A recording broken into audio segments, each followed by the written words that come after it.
వరకు చూడండి.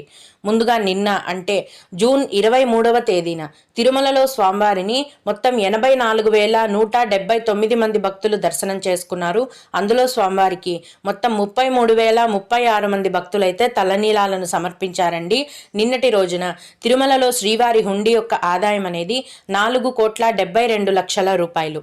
ఈ రోజు కూడా ఎటువంటి దర్శనం టికెట్లు లేకుండా నేరుగా భక్తులనైతే ఫ్రీ దర్శనానికి అనుమతిస్తున్నారు.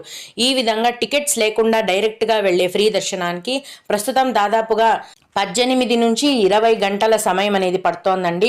అలాగే తిరుపతిలో ఇచ్చే ఉచిత సర్వదర్శనం టికెట్లను తీసుకొని సర్వదర్శనానికి వెళ్లే భక్తులకైతే గనక దర్శనానికి దాదాపుగా 6 గంటల సమయం పడుతోంది.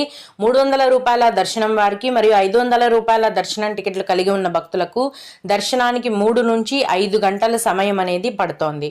రోజులాగే యథావిధిగా ఈ రోజు కూడా చిన్న పిల్లల యొక్క సుపదం